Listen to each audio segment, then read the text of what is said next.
ተመልካቾቻችን እንደመከረማችሁ ይህ በአዲስ አበባ ደንብ ማስከበር ባለስልጣን ኮሚኒኬሽን ዳይሬክቶሬት እየተዘጋጀ ወደ እናንተ የሚቀርብላችሁ ይህን ያውቁ ኖሯል ፕሮግራማችን ነው።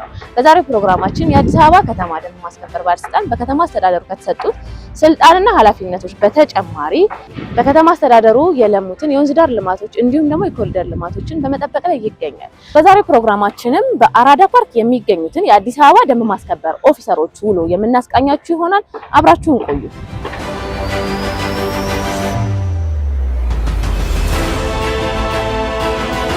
አዲስ አበባ ደንብ ማስከበር ባለስልጣን በርካታ ተልእኮችን ይፈጽማል። ከመደበኛ ስራዎቹ በተጨማሪ በከተማ አስተዳደሩ የሚሰጡትን ልዩ ተልእኮችን እየፈጸመ ይገኛል።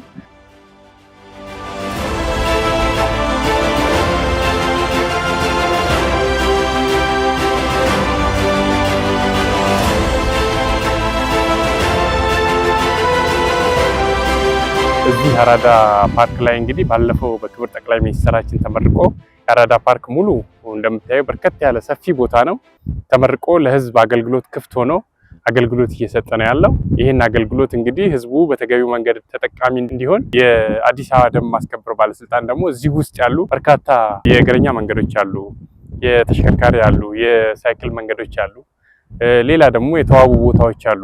እነዚህ ህዝቡ ተጠቃሚ በሚሆንበት ሰዓት ላይ እነዚህን የተከለከሉ ቦታዎች ለምሳሌ ሳሮች እንዳይረገጡ፣ ላይቶች እንዳይበላሹ፣ አጠቃላይ እግረኛው በእግረኛ መንገድ ላይ እንዲንቀሳቀስ፣ ሳይክሎች ደግሞ በሳይክል መንገድ ላይ እንዲንቀሳቀስ ተልእኮዎችን ተቀብሎ እየሰራ ነው ያለው።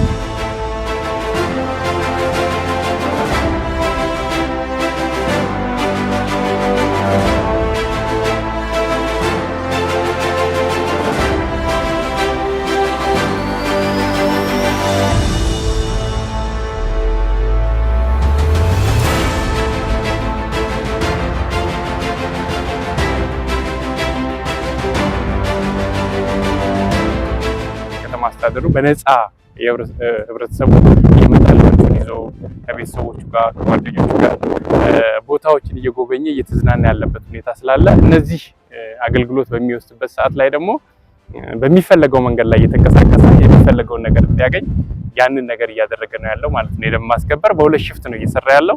ጠዋት 12 ሰዓት ላይ ገብቶ እስከ 6 ሰዓት ተኩል የሚሰራ አለ። ከ7 ሰዓት ደግሞ እስከ 4 ሰዓት ላይ በሁለት ሽፍት የሰው ኃይሉን በመጨመር ጥበቃዎችን እያደረገ ነው። እንዳይበላሹ፣ እንዳይረገጡ፣ አጠቃላይ ሌሎች ጉዳት እንዳይደርሱባቸውም ሌሎች ጥቆማዎችን ደግሞ ህብረተሰቡ በየት በኩል ላይ መንገድ እየወደ ለምሳሌ የልጆች መጫወቻዎች አሉ፣ ዝም ብለው ደግሞ ወክ የሚያደርግባቸው ቦታዎች አሉ። እነዚህን የሚያገኝባቸውን ቦታዎች የመጠቆምና አጠቃላይ የገቢውን ደህንነት እየተጠበቀ ነው።